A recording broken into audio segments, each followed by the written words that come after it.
Óscar, bienvenido. Buenas noches. Buenas noches.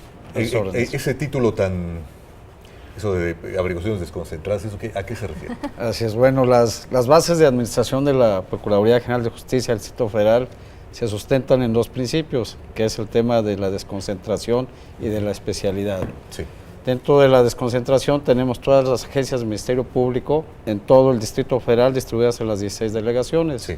Por otra parte tenemos el tema de especialidad, que es la Subprocuraduría de Averiguaciones Previas Centrales, que ve los temas ya específicos: secuestro, homicidios sexuales, trata de personas, narcomenudeo, etcétera. Esa es la diferencia entre una y otra Subprocuraduría. Por ejemplo, perdón, es que se oye mucho, por ejemplo, la Agencia 50.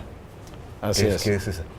Mira, a partir del año 2008, con la llegada del doctor Mancera, cambió de denominación en la Agencia Central de Investigación, que por cierto me tocó a mí estrenarla. Ajá. Pero más que nada era para cambiar todo ese tema de la famosa Agencia 50, que era donde se concentraban todos los detenidos de los asuntos relevantes del Distrito Federal, y no se respetaba la materia. O sea, si eran secuestradores, llegaban ahí y se olvidaban de la Fiscalía Antisecuestros. Si eran de robo de vehículos, llegaban ahí y no se respetaba la especialidad de vehículos. Entonces, el doctor Mancera instruyó para que se respetaran las competencias, y actualmente la Agencia Central de Investigaciones ve tema de detenidos que no sea de estas especialidades y ahí se concentra. Correcto. Óscar, hay nuevas disposiciones para los agentes del Ministerio Público. ¿De qué se trata? ¿Cuáles son? Así es un acuerdo expedido por el procurador, en el sentido de que los ministerios públicos ahora están obligados, bueno, siempre hemos tenido la obligación, pero el reforzamiento para ver los temas de derechos humanos, de la reparación del daño a la víctima, cuidando los principios del debido proceso, de la adecuada defensa, de la dignidad de las personas, respetar los tratados internacionales, y lo principal es que cuando haya un detenido, sí, se publique a través del MP virtual, que son pantallas que tienen todas las agencias del Ministerio Público, donde se va computando la hora desde que llega el detenido hasta su conclusión y la determinación de la versión previa. Es decir, ahora también por los teléfonos móviles o por internet, tú puedes checar si alguna persona conocida tuya o algún familiar, lo que sea, puede estar detenido en alguna de las agencias desde el internet, un teléfono móvil. Correcto. O acudiendo a alguna de las agencias para las pantallas. ¿Serían, Óscar, esto es parte de los derechos de un detenido a la hora de ser aprendido?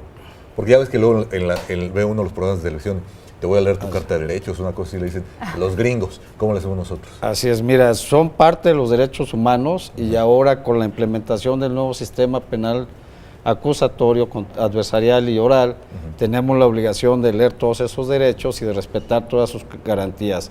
Sí. Los principios básicos es respetando la dignidad de las personas, también la comunicación, que no estén incomunicados, en fin, una serie de principios que debemos de respetar como servidores públicos. Entonces, el MP está ya preparado, todos los agentes, para hacer la presunción de que uno es inocente hasta que se demuestre lo contrario. Digo, porque ahí tenemos el caso de la película esta famosa de Presunto Culpable, ¿no?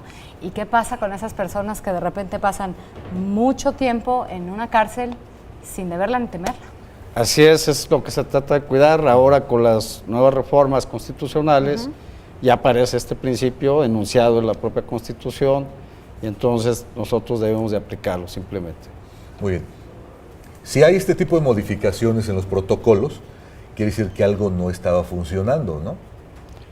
Es un reforzamiento, yo lo llamaría así. Okay. Los derechos humanos de hace unas 2 décadas para acá han tomado mucha fuerza, sí, y nosotros estamos obligados a respetar la ley vigente y aplicarlos en su momento. Entonces, el procurador siempre está inquieto por esa situación, y de una u otra forma, pues con este nuevo instrumento, se refuerza la aplicación de los derechos humanos. Ok, estamos hablando de los derechos humanos de las víctimas o de los procesados.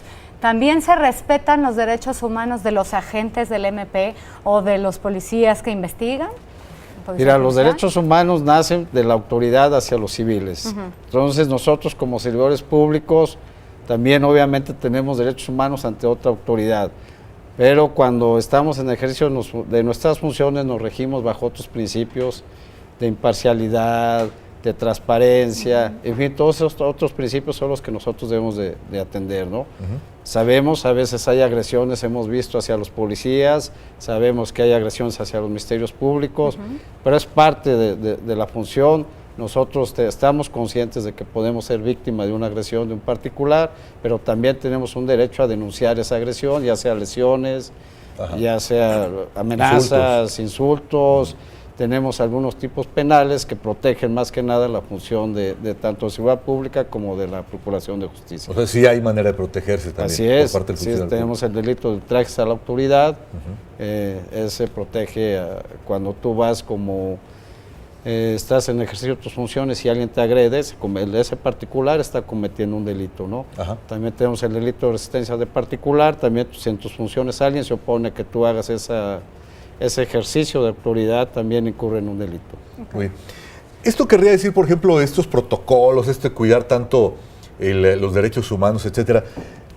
Podemos decir con certeza, o si no con certeza, podemos decir que se acabaron aquellos tiempos de hace muchos años, de Arturo Durazo, de Cabeza de Vaca, etcétera, etcétera, en donde las cachetadas y los guantones iban por todos lados.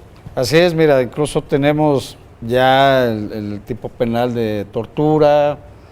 Tenemos una Fiscalía de Servidores Públicos dedicada especialmente a investigar este tipo de delitos. En fin, hemos evolucionado mucho aquí en la Ciudad de México para ya extinguir todas estas prácticas que finalmente son ilegales y que no nos llevan a nada en beneficio de la sociedad. Por eso es la importancia ahora del nuevo sistema penal que va a entrar en vigencia. En el Distrito Federal empezamos ahora en enero. Sí. Con unos delitos y ya en el 2016 tenemos que entrar de lleno a este nuevo procedimiento. Muy bien. Bueno. ¿Algo más? ¿Se van a castigar a los agentes que lo incumplan? Claro, sí, cualquier autoridad, cualquier servidor público que incurra en un delito va a ser sancionado. Óscar Montes de Oca, su procurador, muchas gracias por esta visita. Gracias a ustedes, estamos a la orden. Órale, gracias. Gracias. A tiempo